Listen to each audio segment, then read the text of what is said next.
کانی ڤاکسینەکە. نزیکەی 214 ملیۆن ڤاکسینی کۆرۆنا لە ئەمریکا دراوە لە خەڵکە 200 ملیۆن لەو کاتەوە سەرۆک جۆ بایدن دەستی بەکار کردووە لە خەڵک دراوە. ئەو دەیەوێ ئەم ژمارەیە بەرزتر بکاتەوە و لە ڕێگای باجەوە هانی بازرگانیەکان بدا بۆ ئەوەی موڵەت بە کارمەندەکانیان بدەن بۆ وەرگرتنی ڤاکسینەکە.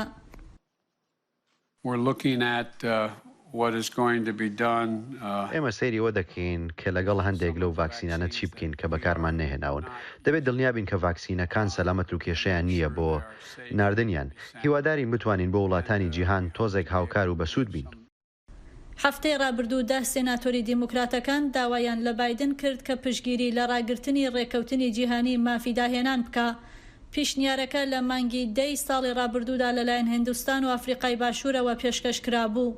زیاتر لە 80 ئەندامی ڕێکخراوی بازرگانی جیهانی پشتگیری لە ڕاگررتنی ڕێکەوتنی مافی داهێنان دەکەن کە جگە لە ئوروپا و ئەمریکا ڕێگە بە وڵاتان دەدا ڤێرژنی هاوشێوەی ڤاکسینەکە بەرهەم بێنن بەبێ گوێدان بە پاراستنی مافی داهێنان.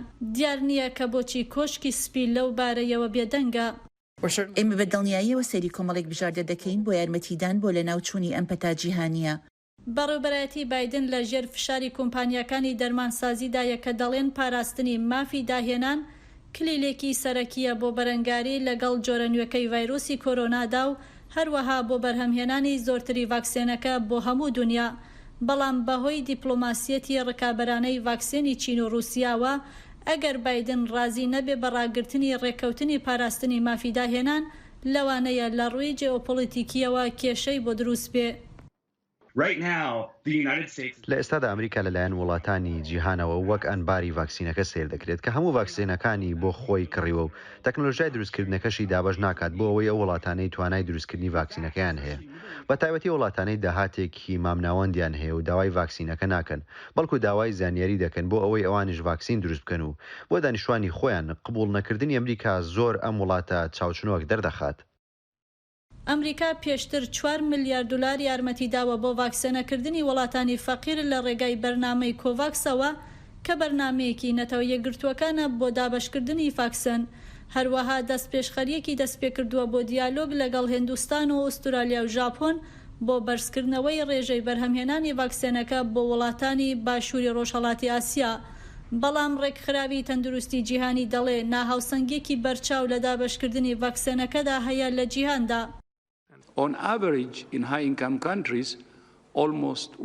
بە تێکرایی لە وڵاتانی دەوڵەمەنددا لە هەر 4 کەس نزیکەی 1 کەس ڤاکسینەکەی وەرگرتووە لە کاتێکدا لە وڵاتانی فەقیردا لە هەر 15 کەس تەنیا 1 کەس ڤاکسینەکەی وەرگرتووە. ڕێگەم بدەن دووپاتی بکەمەوە 1 لە 4 بەرامبەر 1 لە 500. لەگەڵ بەردەوامبوونی بڵاوبوونەوەی ڤایرۆسەکە بە جیهاندا زانیاریەکان لەسەر وڵاتان پیشانیان داوە کە تەنها نزیکەی 930 ملیۆن ڤاکسین لە جیهاندا بەرهەم هاتووە. واتە بۆ هەر 100 کەسێک تەنیا 12 ڤاکسین بەرهەم هاتووە. بریارە گونەهبارکردنا ئەفسەرێ برێ پۆلیس دێرەکشاڤن دە مرنا جۆرج فلۆیدە بریارەکە بێ هەمپایە لە دژی ئەفسەرێکی پۆلیس ji بۆ کریارەکە دە دەما کاردا. Divê raporta hevkarê dengê Amerîka Mike O'Sullivan de hin şarezayên yasayî dibêjin ew doser nîşana guhertinekê ye di serederiya dadgeh û dozgeran de bi iddiayên kiryarên şaşên polîs re. Şahî û xweşî li ser cadeyên Minneapolisê cihê ku George Floyd sala borî lê hat kuştin. Sondxwaran dît ku Amerîkî Efrîqî Floyd li ser destê efserê polîsê berê Derek Chauvin hatiye kuştin. Chauvin roja sêşemê bi pileya duyem û sêyema kuştinê û kuştina bêmebest hate gunehbarkirin. Rûdana kujera ku bi vîdeo hatibû tomarkirin, xwepêşandan lê seranserî cîhanê derxistin pêş. Gelek kesan tiştê bûyî nîşan dan û me jî bi awayekî diyar û berz dengê civaka reşan bihîst li dûr awayê karê polîs û ez bawerim ew hemî bi hev re di biryarê da derketin pêş. Profesoreka dina yasayê dibêje belge aşkere bûn. باش دیاره که اون تشت پولیس راهنان سرورگرتیه و به ویدیو هاتیه گرتن. اره تشتکی به همپای که کسکو سواره گنهبار کرن. و گنهبار کرنا بکشتنه پتر به همپایه. ده 2015 دا میناکک وک وی بو. افسرکی سپی ده ویدیوی که ده تقل رشپستکی بناوی والتر سکات کر. افسر بری پلیس نهاتو بو گنهبار کرن پشتی کو دستایکا سندخواران دادهکرنکا شاش کر. لی پشترا او به 20 سال زندان هات جزا کرن دما اول گناهی خوا مکر هات ده تاوانبارین فدرالیین بن پیکرنا مافی سیویلی اسکاد ده. فاکترک لاوازیا گنهبار کرنه او کو دوزگر گلک جاران ده پیوندین خوین کار ده نزیکی پولیسن لگور شیروکارا یاسه میشل گودوین. Prosecutors may be reluctant. دوزگر رنگ دودل بند گنهبار کرن افسر پولیس دا. یانجی بگرمی دادگه کرن آوان دا تف نگرن. لی دادگه کرن دیرک چوون نوک جاران نوا دستین دوزگرین خواجوهی دا بو. بله او راستی دادوار گشتی بو. جداهیه که دن ده دوسای جورج فلوید او بو هرفینا دیواره که به دیواره شین یه بدنگیه تناس کرن دما که هجمارک پولیس لدیجی شاون آخوین. And I think that's huge. از باورم او چتک مزنه اگر بردام بده چند تا کار پولیس وره گهارتن. اف شارزاد ده بجن جواکین خوجهین باجر ده بن چافدیریا پولیس دنه و اف جی ده بس هدما گلک کاراسات. اگر پلیس نه آماده به بسردریه به پرانیا کشه وان جواکان را بکه اوی دمی پیویست امجاره که دن کار پلیس دبرچاوان را درباز بکین. شارزای کی دن ده بیجه گوهرتنا جواکی ده به تنه دما خلق ده آخوه. داخواز ریوچون بایکوت کرن آباسین مانتیگامری خو پیشاندان واشنطن و شیوه برخوادان لدجی نوک هویه همیان پیویستی بکار هیا. روجا کو بریارین دادگاه مینیاپولیس هاتن را گهادن تقیه که دن یا پولیس ل کولومبوسا اوهایو بو. پولیسی کی کچک نوگهشتی کشت که کرک دناف دسته ویده بو. رخنگر ده بیجن پیویستا پولیس بیوانین زلال و هفریزن بکارانینا هزه لسرانسری ولید بشوپینن. پولیس ده بیجه کاری وان مترسیداره و داخوازا کارکی مزن جوان تیکرن بیجه درین پیویست. هنجاران او راستی کس ندبن که وان پیویستی به آلیکاریا درونی هیا. ده دمکی دا که داخوازا گوهرتنا کاری پولیس لمنیاپولیس دبه رحتیه که یکو سیستما دادوری پیوان دادمندی بجه کرنه. پاش چەندین مانگ لە مشتومڕ لەوارەی کەیسی کوشتنی جۆرج فلۆی ڕەشپێست لەلایەن دێرەک شۆڤین ئەفسەرێکی سپیپێسی پێشوو بە کۆتایی گەیشت و دەستەی سوێندخۆران لە هەموو تاوانەکاندا شۆڤینیان بە تاوانبار زانی. بۆ تێشخستنە سەر هەندێک لایەنی ئەم کەیسە پرۆفسۆر دکتۆر کەرمانچ گوندی پرۆفسۆری زانستگای یەڵەتی تەنەسی ڕاستەخۆ لە شاری نەشفی لە ڕێگای سکایپەوە لەگەڵماندایە. دکتۆر کرمانچ خۆشاتنەوە بەڕامی کورتکونەکشن ئەو جۆرە بریارە چیمان پێ دەڵێت و چ واتایەکی هەیە؟ کەجانی ئەو بریارە وەکو سەرەتایە یا هەنگاوێک بەرەو لانی کەم زەندیکردنەوە یا دروستکردنی ئەو فەرهەنگەی کە عەدالەت دەبێت لە بەرامبەر تاوانێکی ئاوهایی ئیجرا بکرێتن ئەو چەمکەی دروست کردیە بەڵام ئایا ئەوە دەکرێتن حسابی ئەوەی بۆ بکرێتن کە عەدالەت لە ئەمریکایە یەکسانیە لە بۆ هەموو کەسێک نەخێر. ئەوە سەرەتایەکە پێشم وایە لە ئایندە دەبێ کاری زۆری لە بۆ بکرێتن کە ئەو فەرهەنگە دروست ببیتن بەتایبەتی لە بەرامبەر هێزەکانی پۆلیس کە ئاوها بێموبالات بەتایبەتی لە بەرامبەر ڕەشان ئاوها ڕەفتار نەکەن. ئەبن شتێکت عەرز بکەم لە سرودی وەفای ئاڵای ئامریکایە دەڵێ ئێمە میلەتێکین لەژێر ڕەحمەتی خودا بە ئازادی و یەکسانی دەژین. ناڵێت بە ئازادی و عەدالەت دەژین. ناڵێتن بە یەکسانی ئازادی و عەدالەت دەژین. پێم وایە ئەگەر یەکسانی بەشێک بایە لە فەرهەنگی پەروەردەیی سیستەمی ئامریکایە ئەو زەهنیەتە لەلایەن بە شێوەکی گشتی لەلایەن میلەتی ئامریکایە دروست دەبوو کە مەسەلەی یەکسانی هەموو ڕوحێک دەگریتەوە. ئەوەی کە شۆڤێن کردی دێرەک شۆڤێن کردی باشە. دکتۆر کەرمانچ هیچ جۆرە بەڵێ دکتۆر ڕێمانی مەزانین لە هەر دادگاییکردنێکدا بەڵگەیە کە کردار و تاوانەکان دەسەڵمێنیە تا چەند ئەو ڤیدیۆی جۆرج فلۆید کە دەرەکشۆڤین ئەژنۆی لەسەر ملی داناوەوە خەریکە گیانی دەردەچێ لە گەواهیدانەکاندا لەسەر دەستەی سوێندخۆران کاریگەری هەبووە. کاریگەرێتێکی زۆری هەبوو چونکە ئەو ڤیدیۆیە هیچ جێگەی هیچ گومانی نەهێشتەوە کە دێرک شۆڤێن چۆن ڕەفتاری کردیە وەک لە هەندێک لە ڤیدیۆکانی پێشتر دەدیت کە پۆلیس بەهانەی ئەوەی دەگرت کە ئەو ڕەشە و مرۆڤە چەقۆی هەڵکێشاوە یا بە جۆرێک ڕەفتاری کردووە کە پۆلیس بترسێتن لەبەر هەندێک کوشتویانە لە کەیسی جۆرج فلۆید ئەوە نەبووە تۆ دەبینی بۆ ماوەی 9 دقە دێرک شۆڤێن چۆکی لەسەر گردنی جۆرج فلۆید داناوە جۆرج فلۆید هاوار دەکاتن بۆ دایکی بۆ یارمەتی وەک ئەوەی کە شتێک نەبێتن ئەو مرۆڤەی چۆکی خراوەتە سەرگردنی ئەسڵ شتێک نەبێ مرۆڤ نەبێتن جا لەبەر هەندێ ئەگەرچی لە پارێزەرەکانی دێرک شۆڤێن هەولیاندا کە بە جۆری دۆزینەوەی هۆکاری نەخۆشی یاخود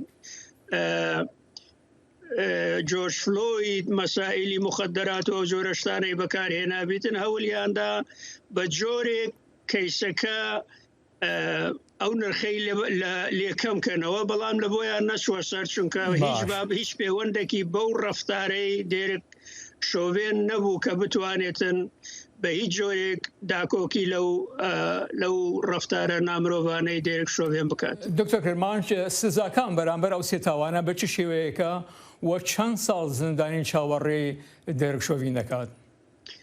دێرک شۆڤێن وەک ئاماژەت پێگرت کاکە جانی لە هەر سێ حاڵەت تاوانبار دەستنیشان کرا لە یەکێکیان هەلبەتە قەتلەکە کوشتنەکە کوشتنی عەمدی نیە ئانقەس نیە لەبەر هەندێک سزای مەرگ دێرک شۆڤێن ناگریتەوە بەڵام لە یەکێکیان لەوەی کە سێکند دیگری مەردەرە سێکند دیگری مەردەریش ئەوەیە کە وەکو ئاماژەم پێکرد پلانی لێدانن دراوی بەڵکو لە حالەتی ئیهمالی ئەو کوشتنە ئەو قەتلە ڕوویدابیتن لەوەی دیکەش مانسڵارەر دەڵێتن ناکاتە حالەتی ئیهمالی یاخود بەوەی کە نرخ لە بۆ ژیانی مرۆڤدانەنەی بەڵام لێرانە پرسیار دروست دەبیتن ئەوەی کە دێرک شۆڤێن کردی چه گومانێک دەهێڵیتەوە کە ئەو مرۆڤە هیچ بەهایەکی لە بۆ ژیانی جۆرج فلۆیدا نەبوو بەڵام لە جۆرج فلۆیدا نەبوو بەڵام لەبارەی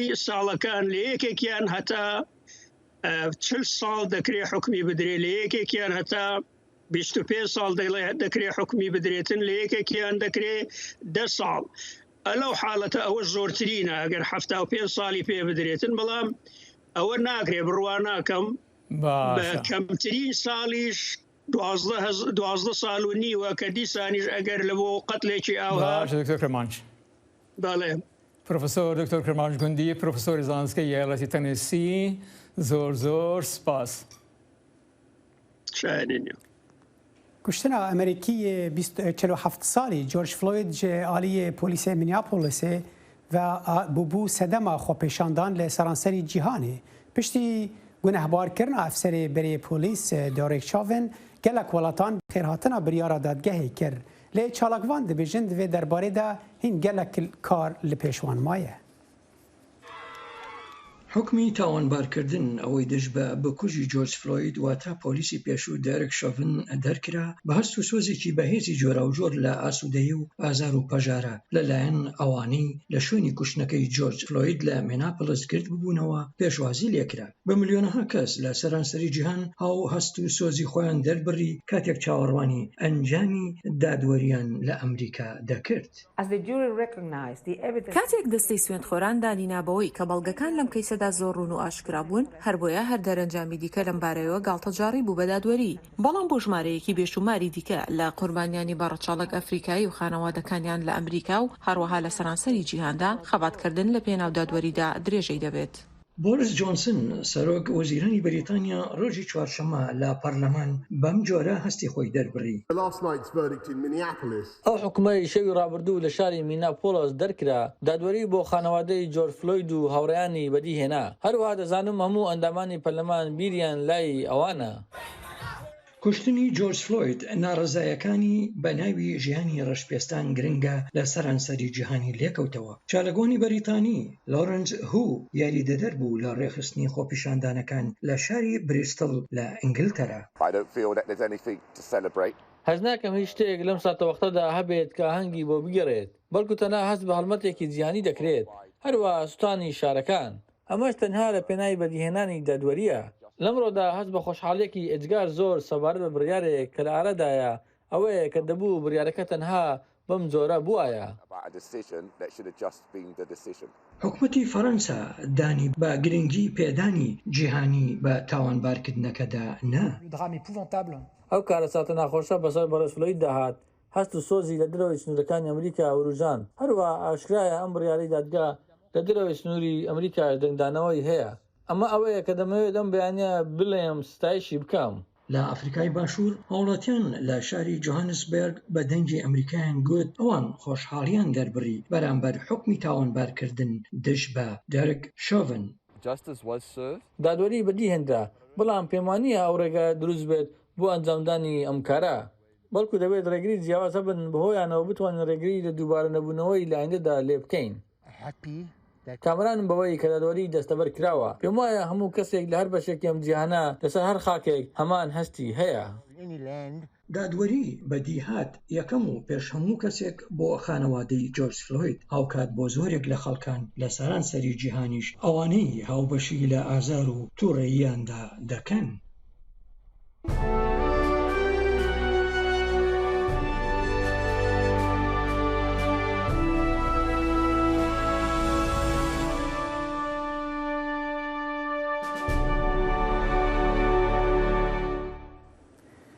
گروپەکە خوێندکارên باژارê Helepçe herêma Kurdistana Iraqê nerazîbûna xwe derbirî li dor xwendina online ku bi sedema pandemiya koronayê hatiye sepandin. Ew dixwazin hikûmet ji biryara xwe vegere û ew careke din vegerin ser xwendina normal. Pemnêrê me li Helepçe agahiyên bêhtir hene. مەترسیەکانی ڤایرۆسی کۆرۆنا دەرگای خوێندنگاکانی داخستەوە. وەزارەتی پەروەردە پەنای بردووەتە بەر خوێندنی ئەلیکترۆنی کە بە خوێندنی پاڵپشتی ناسراوە. خوێندکاران گرفتیان لەگەڵ سیستەمەکە هەیە کە بەشێکی زۆری وابەستەیە بە تۆڕی ئینتەرنێتەوە. لە بەردەم پەروەردەی هەڵەبجە گربوونەوە و داوای هەڵوەشانەوەی سیستەمەکە دەکەن. هەڵی زۆری تیاکرێ سیستەمەکە بەناوی دەرزێکەوە دای ئەنێن بەس دەرزێکی ترە یان هەڵی تیاکرێ بێگومان. تەلەڤەش هەر خۆی ئەڵێت کە ئێمە لە پۆلەکانە ناتوانین بەجوانی تێبگەین. اینجا سیستەمی ئەلکترۆنی بێ. بەڕاستی خوێنی ئەلکترۆنی لەکات و شوێنی ئێستا شوێنی داواکاریەکانی ئەمە وەکو قوتابی پڕ ناکاتەوە لەبەرەوە ئەمە تەجروبەمانێ پا کاتێکم خوێندە ڕاگەێنرا بەڕاستی سەرکەوتوو نەبوو. تەنها خوێنکاران نین گرفتیان لەگەڵ سیستەمەکە هەیە. مامۆستایان دەڵێن ئاستی بەشداریکردنی خوێنکار و مامۆستا کەمترە لە 104 کە دەبوو لە 100 بووایە. ئەمە و جگە لەو گرفتانەی کە لە ماڵێکدا گەر زیاتر لە خوێنکارێکە بێت گرفتی چۆنیەتی بەشداربوونیان لەوانەکاندا هەیە. 481 خوێندکارمان هەیە 63 مامۆستا. لە کۆی ئەو ڕۆژەوە دەوام دەستی پێکردووە لە 7 هەتا 25 کە راپۆرتمان ئامادە کردووە لە هیچ خوێندکارێک و هیچ مامۆسایەکمان ئەو پێوەری کە بەکارمێنە پێنەماوە نەگەشتە 36 لە هەمووی لە 36 پلە و پۆین 3 بووە. 4ەوە هەتا ئەم ڕۆی کە 94 ڕێژەی سەردانیکردنی مامۆستایان و قوتابیان و کەسوکاری قوتابیان بۆ سیستەمی ئۆنلاین و ئەلیکترۆنیەکە لە 4 بوو. بەڕێوبەری گشتی پەروەردەی هەڵەبجە دەڵێ سیستەمەکە وەزارەتی پەروەردە بە تەنها بڕیاری لەسەر نەداوە. لیژنەی باڵای ڕوبەڕووبوونەوەی ڤایرۆسی کۆرۆنا لە هەرێم بڕیاری جێبەجێکردنی داوە. کاراسانی زۆریش لە خوێندنەکەدا هەیە. پێویستە دایک و باوکی خوێنکار هاوکاری خوێنکارەکانیان بن لەو ڕووەوە. لە پێناو پاراستنی ژیانی خوێندکاران و مامۆسایان لەم پەتایە ئەم بڕیارەی داوە و تەقیماتی وەزارەتی تەندروستی ئەگەر باش بێ وەزارەتی پەروەردە بە دڵنیاییەوە خوێندکارانە خینەوە ناو ناوەندەکانی خوێندن. ئەمڕۆ ئێمە گوێمان لە گلەییەکانیان وە لە کێشەی خوێندکارەکان گردووە هەنێکیانمان بۆ ڕوونکردنەوە کە ناتێگەشتنیەک هەبوو لە سەر سیستەمەکان. یەکێ لە کێشەکانیان ئەیان مامۆستا ئێمە هێڵی ئەنتەرنێتمان نییە. ئەم خوێندنە ئەم شێوازە لە خوێندن لە ئێسایە پێویستی بە هێڵی ئەنتەرنێت نییە. بە سوپاسەوە زۆربەی هێڵەکان ئۆڤەریان داوە بۆ ئەو خوێندکارانەی کە بەپێی لەو سیستمەوە داخڵە بن ئەتوانن بە شێوەیەک لە شێوەکان داخڵ بن و دەرزی خۆیان خوێنن. حکوومەتی یاریمی کوردستان لە دوایین کۆبوونەوەی لیژنەی باڵای ڕوبەڕبوونەوەی ڤایرۆسی کۆرۆنادا بڕیاری داخستنی دەرگای خوێندنگاکانیدا و خوێندنی پاڵپشتی وەک جێگرەوەی خوێندنی ناوپۆل جێگیر کرد. ئەمەش نیگەرانی خوێندکاران و مامۆستایانی بە دوای خۆی داهێنا. زۆرینەی خوێندکاران و مامۆستایان لە ڕاپرسیەکدا لەگەڵ گەڕانەوەن بۆ ناو هۆڵەکانی خوێندن و ڕەتکردنەوەی سیستەمی ئەلیکترۆنی خوێندنن. فەرحان هەورامانی، دەنگی ئەمریکا، هەڵەبجە. ئەمساڵ وشکە ساڵەیەکی زۆر بەرووبوومی و بە تایبەت گەرمی هەرێمی کوردستانی تێکداوە. بۆ نمونە لە ناوچەی سمێڵی دەشتی دۆبنەی لە دوهۆک 275,000 هێکتار گەنم چێندراون کە 65% زیانی پێگەیشتووە. ئەف ساڵە ji ber kêm barîna baranan berhemê cûtyarayê dexlûdanî ji egerê hişke saliyê berhem nehat û piraniya cûtyaran zerarek mezin vê keftiye. Ew dixwazin ku hikûmeta herêmê harîkariya wan biket da ku gelek zarar vê nekevîn. Xwedê berhemê dexlûdanê vêde ev sala nîne pûj wişkên baranî nîne. Yê camerê pêçê bib xwemeraşi av dit ew ji masrafeka zêde ye. Wekî dî agleba çeran di pas berda geleka jî baran nîne salo dexlûdan çû tê de xwe saet bin felah. Xwedî daxwaze hikûmet harîkariyekê bo felaha bikit baş.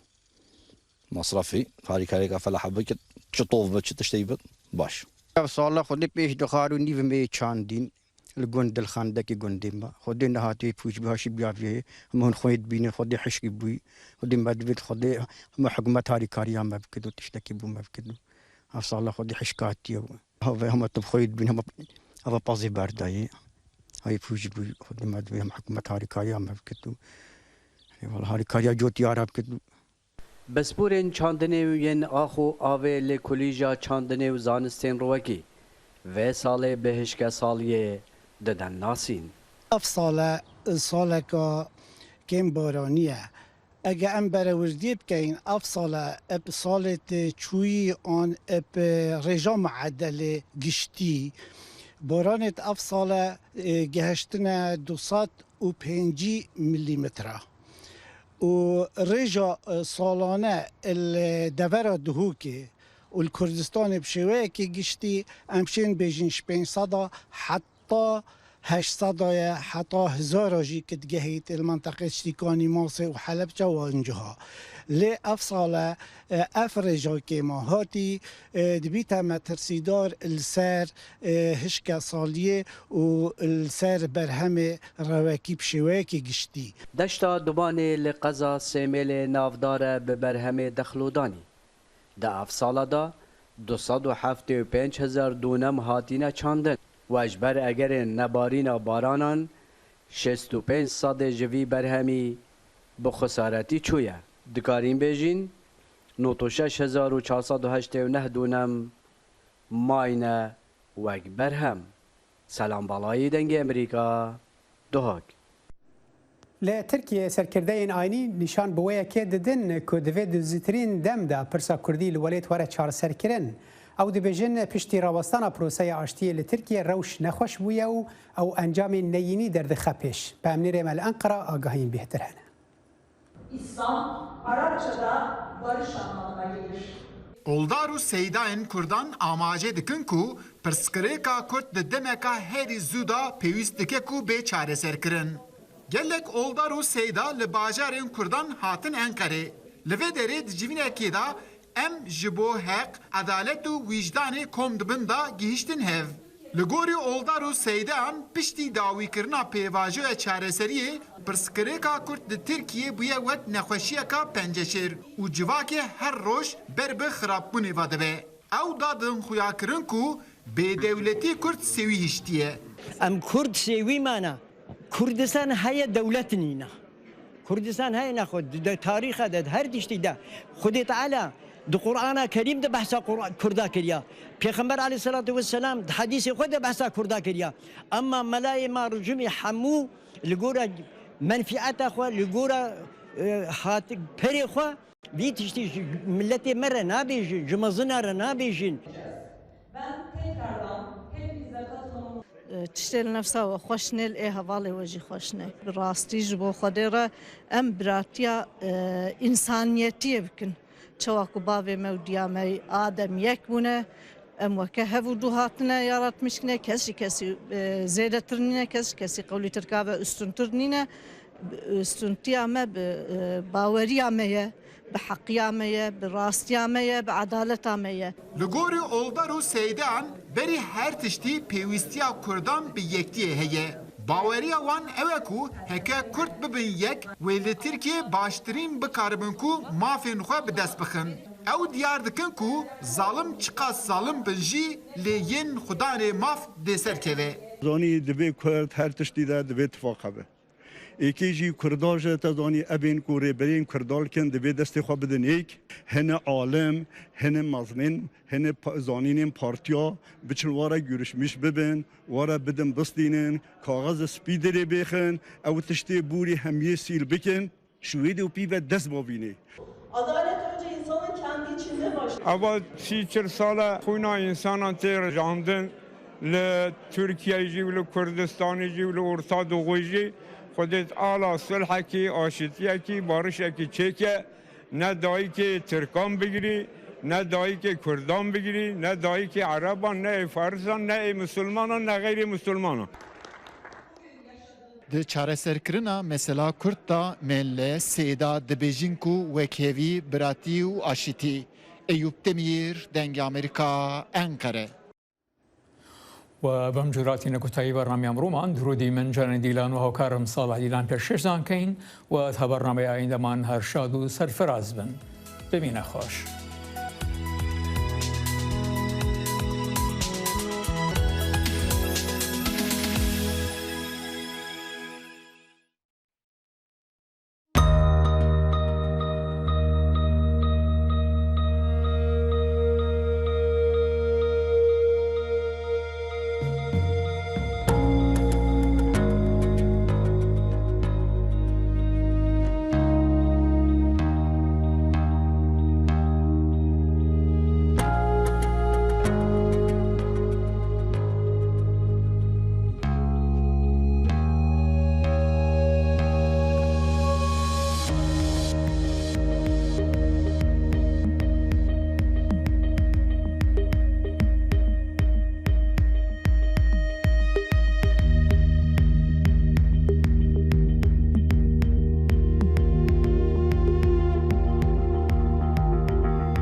I'm John Davis, and this is Motor Week. Join us for some prestigious performance from Audi in the revamped S4. Pat Goss brings his tools to the inside at Goss's garage. Brian Robinson finds a Harley-Davidson that truly breaks from the pack. And then we'll peg the macho meter in one tough pickup, the Ram 1500 TRX. to come drive with us next.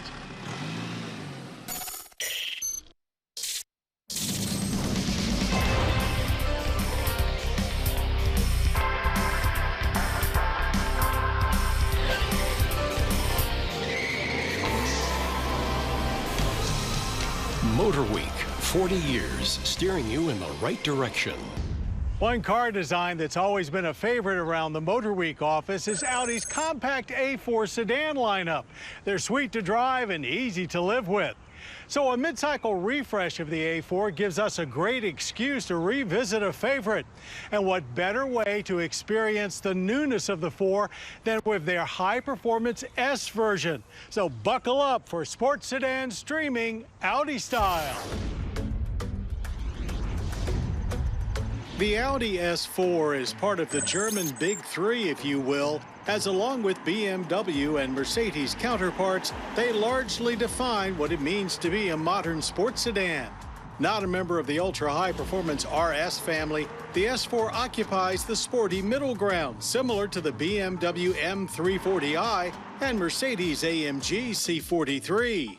Now, unless you're really an Audi fan, you probably won't even notice its most recent updates. But for a mid-cycle redo, they're actually quite comprehensive, especially outside, with virtually every body panel having been addressed since this generation of A4 debuted in 2017.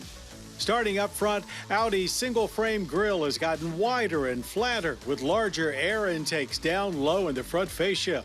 Down the sides, wheel arches are more exaggerated, and C-pillars have been thinned out. On top of all that, the S4 gets aluminum trim, a trunk lid spoiler, and sweet-looking quad exhaust tips. While you could be disappointed to not see any additional horsepower under the hood, we prefer to look at it as a bonus that there's not less, as Audi has played that tune before with the S4. So the 3-liter V6 turbo still puts out the same 349 horsepower and 369 pound-feet of torque as before. We'd file it under the just right heading, as at no time does it overwhelm or feel underpowered. Standard quattro all-wheel drive, an 8-speed Tiptronic transmission, and a heavily revised suspension are also part of what sets the S4 apart from the standard A4 fare.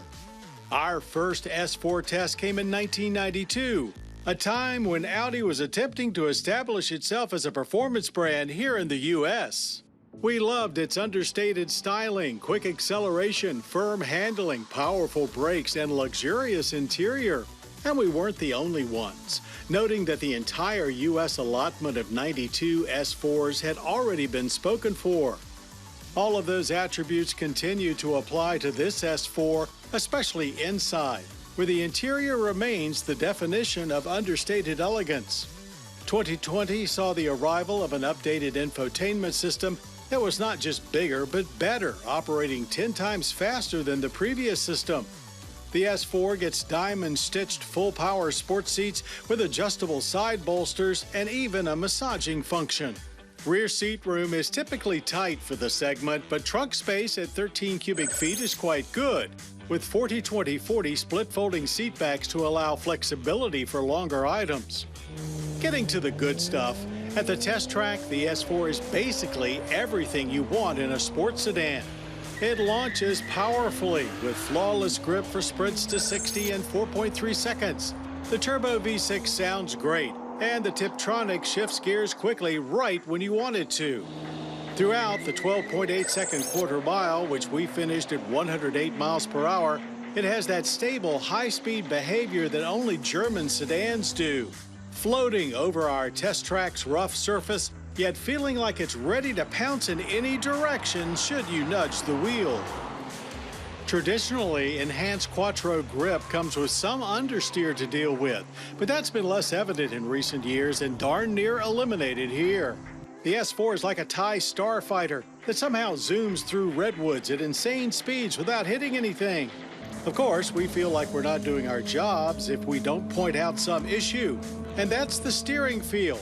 Like many of its counterparts, it seems to have been forgotten somewhere along the way. On the other hand, you feel the brakes bite hard if you even breathe on the pedal, for solid, consistent stops of just 108 feet from 60. But the one thing that makes the S4 truly special is away from the track, its comfort and luxury are hard to match at the price.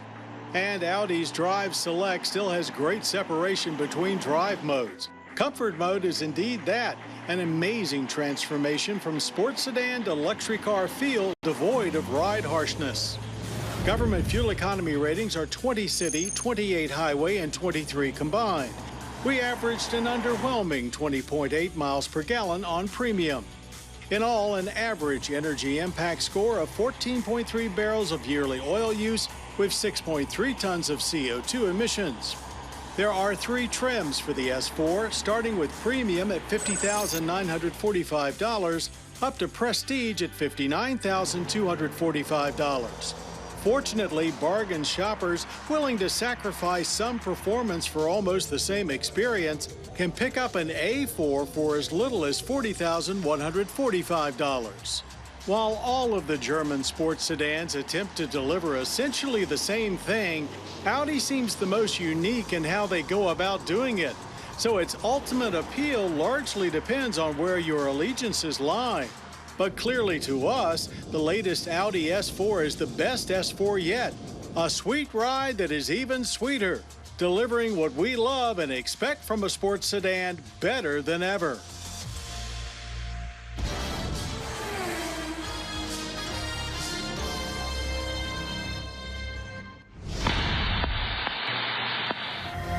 I was involved in a car accident in September 30th of '92.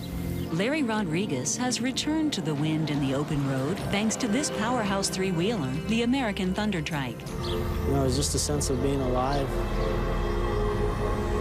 We all know that electric vehicles are becoming more and more common on our roads, and that goes for two-wheeled ones as well as four. Well, this week our Brian Robinson rides an electric motorcycle from an unexpected source. If you would have told me 20 years ago, heck, even 5 years ago, that I'd be plugging into a Harley-Davidson, I would have thought you were crazy. But the future is here, and Harley-Davidson is embracing it. That's right, the brand known as the Harley-Davidson Motor Company finally has a motorcycle with an actual electric motor and not an internal combustion engine. It's called the Livewire, and it's unlike any Harley ever. Starting with where the V-twin would typically be, here you'll find a 15.5 kilowatt-hour high-voltage lithium-ion battery with cooling fins. Underneath of it is the HD Revelation, a water-cooled 78 kilowatt permanent magnet motor rated at 105 horsepower and 86 pound-feet of torque, which can deliver the Livewire and Rider 260 in just 3 seconds. A single-speed gear set allows sending the power to the rear wheel through a familiar Harley-Davidson belt drive setup. The biggest compliment to give right away is that it feels like a real motorcycle, meaning you hop on, fire it up, and get to riding. It never feels like some sort of science project or proof of concept vehicle that you need to be cautious or gentle with.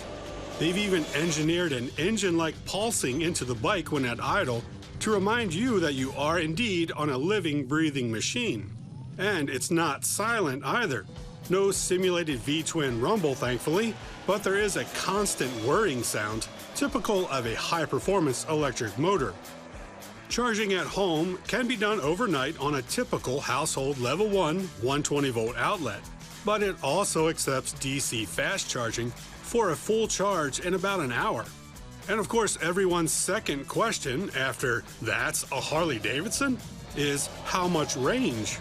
Well, range ranges from 95 miles on the highway to as much as 146 miles in low-speed city traffic, all highly dependent on your riding style, obviously. And there's more than enough comfort in the seat to use all of those miles at one time. A host of car-like safety systems, including ABS and traction control, are standard, as is front-wheel lift mitigation, all with unique settings for sport, road, rain, and range ride modes, with the ability to customize your own individual setup. Some practical things I noticed that could be improved on: the mirrors could be out a little wider so that I'm not looking at my forearm so much. And depending on where your thighs fall, this protruding connection point in the frame can rub you the wrong way. Pricing starts at $29,799 with your choice of 3 colors. As an incentive, Harley's partnership with Electrify America gets you up to 2 years of free charging at any of their DC fast charging stations. The Harley-Davidson Livewire is truly an altogether new and different Harley-Davidson experience. Many of you watching are already thinking of reasons not to like it, and the motor company knows that this will not appeal to the vast majority of their current customers. But the truth is, it's not built for them, but for their grandkids, those who put a higher priority on technology and sustainability than tradition. Harley-Davidson is wise to prepare for those buyers to drive them through their next 100 years. Many of us are hardcore DIYers, but this week Pat Goss shows us what we should and shouldn't tackle about our cars' interiors. This time we're going to talk about a couple of things that, well, you might want to try yourself, and one thing that you probably don't want to try yourself. Let's start with the thing that we shouldn't be doing ourselves, and that is right here. If we look at this seat belt, it's all frayed and certainly not safe to be used. So it needs to be replaced. But should you try to replace one yourself? No, not unless you know all of the ins and outs of it, because many of these have pretensioners on them that use an explosive device that can be dangerous. That's number one. Number two, the bolts that hold them in place, well, they are really, really tight, and in most cases require a large wrench and a special Torx bit in order to get them loose. But here's something that you should be considering yourself. It can be expensive if you take it into a shop, and that is that the door panels on a lot of cars, they're held on by these clips. The clips sometimes fall out. The clips sometimes break. They need to be replaced. Well, you can get a set of tools, such as we see over here, online, that's inexpensive enough to make it practical to do yourself. Now, you can take the door panel off. You can find videos that show you how to do that on the internet. And once you have it off, then you need to have replacement clips for it. You can go to the dealer and buy them, or many times you'll find online that you can buy a whole assortment of them that will give you everything that you might need. Put them on, put the door panel back on, and you fix that problem. Oh, tell whoever slams the door so hard not to slam the door. And here's another problem that we see. Door handles. Most all door handles these days are made out of plastic, and the plastic gets brittle with age, and it often fails. Again, you have the option of looking on the internet and finding aftermarket replacements, which may have a much longer warranty than the original ones, and they're often less expensive. Something, again, that you could do